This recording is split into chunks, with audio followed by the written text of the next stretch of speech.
Greetings and welcome to Jefficho Films. This 2010 sword movie is directed by Neil Marshall and it's got Michael Fassbender, Olga Kurylenko, and it's about Romans. So, let's review Centurion.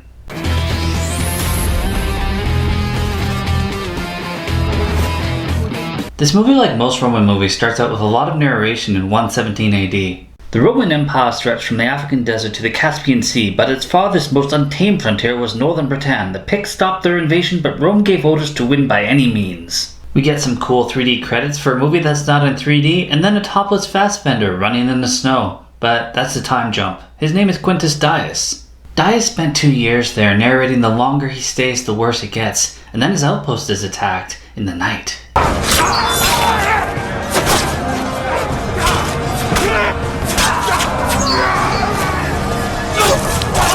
The Picts are knocking off his men, but Dias does okay. Also, when he gets surrounded, they don't kill him because he can speak Pict.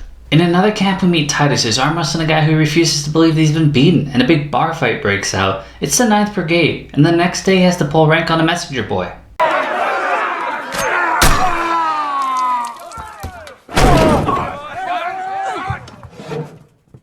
Sore loser. Dias back at the Pict camp is getting his ass kicked, but he will not give in, and then he's tossed into a hut. Damn you, Pict! Brenwell has sent his armies north. I am a soldier of Rome! I will not yield! At the Roman headquarters, we meet Julius, the governor of New Britain, and he orders Titus to wipe out all the Picts. And then we're introduced to Olga, who's called Etain, and she's a Pict guide. I swear she'd part wolf. I don't know whether to fight her or... She's mute, not deaf. Dias escapes from the hut and he goes running through the snow, and the 9th Legion's on the march and it makes camp. And one of the guys decides he's going to hit on Etain, and we find out how good of a scout she is. She must be a good scout if she can find your cock. I think it's love. Dias is being chased through the forest, and Etain notices and let the general know, and a few of his men run over there and make short work of him and rescue him. Titus meets Dias before they make camp that night, and he tells him he wants to bring him back into the fight. Dias tells him that he used to be a gladiator, which explains why he's such a good fighter, and then he meets the men, and he's really surprised at how well beloved the general is. They march the next day into a forest covered in fog, which is a great place for a trap. A bunch of trees fall down, cutting them off, and then they get into battle formation, and we hear Pict horns. The general orders Dias to ride to the rear and pull the column back, but the Picts have a giant fireball to soften them up, and then the attack begins. Archers start picking them off, and the crazy blonde bitch kills plenty.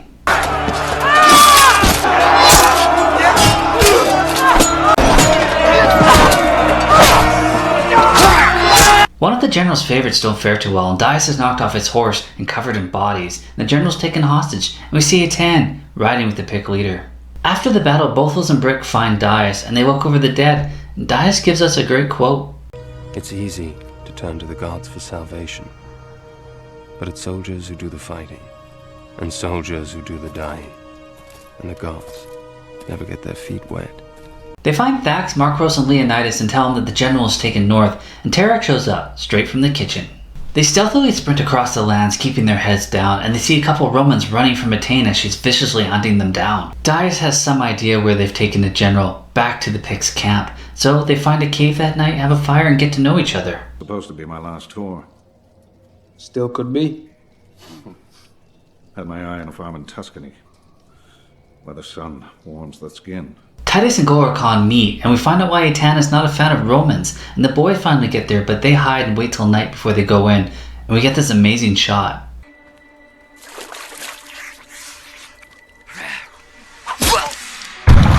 They get to the general, but he's chained to stone and they can't cut him free. Thax in one of the huts kills Gorlacon's son, and the general tells Dias to get his men home. The next day they have a funeral for Gorlacon's son, and then he goes to the general, but you can't really intimidate Titus. Then he gives him a sword and he's to fight Etain. He manages to cut her, but he doesn't do too well. It's not really a fair fight though, because he was badly tortured.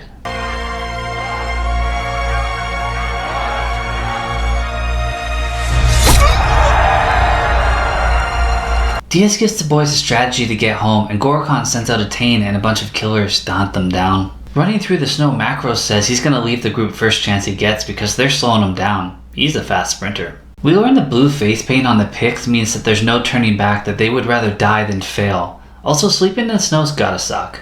They kill a stag, drink its blood, and eat its stomach. I guess they didn't have time to cook it. The Picts are right on their tail, so they double back, but their plan isn't really working, and and the pigs are right on top of them. But then the cook breaks his leg and screams quite loudly, and they have no choice but to jump off a cliff.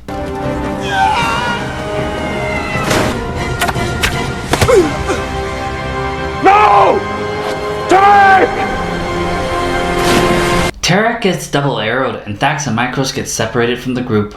The guys hope the pigs will ride by, but they don't, and Dias and Brick sneak into their camp and kill a couple of them and find out why they're being hunted. It's because they killed Gorgon's son. That's the main reason. And the pigs are on the other side hunting their men and taking them out, but they only injure one of them because they want to slow him down. Macros and Thax are running and being chased by wolves, and Thax falls, and he tricks Macros. At least this way. One of us will make it. Bastard! Don't cry.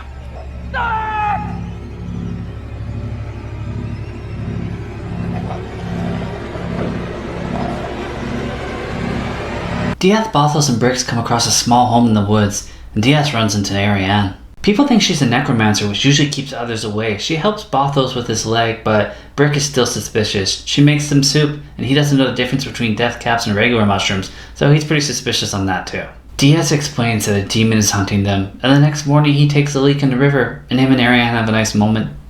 Where I come from, it's considered rude to interrupt a man mid-flow. Where I come from, it's considered only fair to warn a man when he's pressing on his breakfast. Etain shows up with her men, but Dias and the boys are hiding beneath the floorboards, and Ariane pisses her off to draw her attention away. We learn Ariane has no love for the Picts, and Brick apologizes for misjudging her, and Dias asks why she's helping them. I owe allegiance to no man but whom I choose. The next morning they depart, and he carved her a horsey, and they find a Roman outpost not too far off, but it's abandoned. It was raided by the Picts. But he's tired of running, so Dias sets up defenses. There's about 7 Picts, and they attack. And Brick's not too happy about getting arrowed, so he gives it back to him.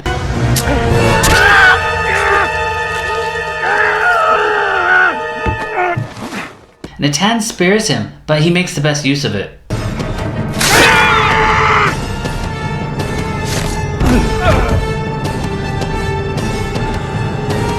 Bothos and Dias manage to defeat Etain, and they're her most beardy of men.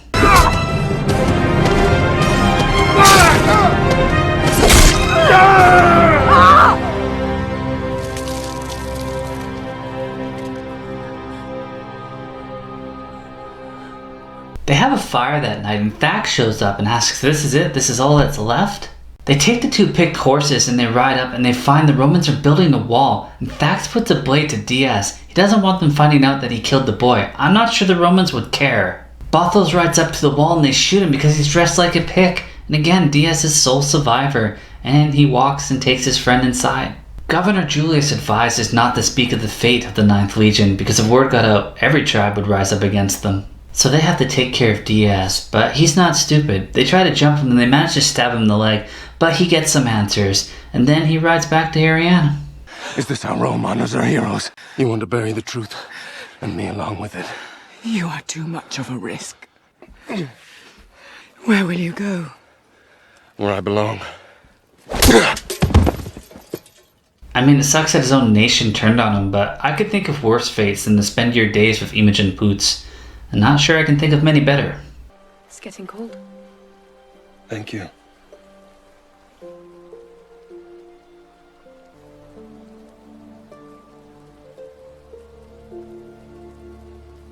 This had a budget of $12 million, which was insanely well spent. I mean, you got all these actors and the locations that you got to shoot in, all the weapons and costumes, and they spread it out pretty well. I mean, there wasn't too much story to it, but they did a good job using this $12 million to make an entertaining flick. It only made $6 million, but it's more of like a video-on-demand kind of movie.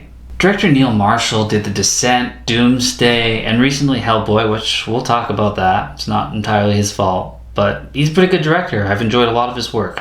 The cast is pretty awesome. I mean, you got Fassbender leading them, you got Dominic West as General Titus, Olga Kurylenko as Etain, David Morrissey as Bothos, Noel Clarke, Mickey from Doctor Who as Macros, Liam Cunningham from Game of Thrones as Brick, Riz Ahmed as Turek, and the lovely Imogen Poots as Ariane, who's going to be in the remake of Black Christmas this December.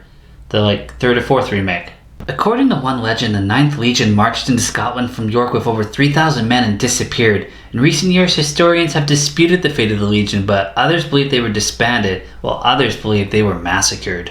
Filming took place in Scotland and some London studios. My name is Quintus Dias. I'm a fugitive of Rome.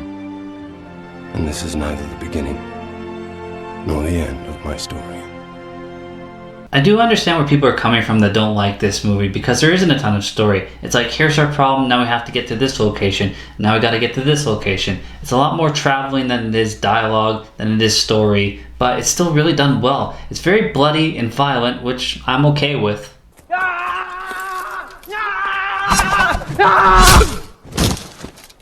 Where did you come from? From the kitchens. Good work, soldier. My name's Tarak. I'm not a soldier. I'm a cook. So in the end, if you like sword movies, this is definitely one you should watch. I mean, the cast is pretty good, they've got some excellent chemistry, and it's just fun to watch. And it's being led by Fassbender. How can you complain about that? Well, as always, thanks for watching.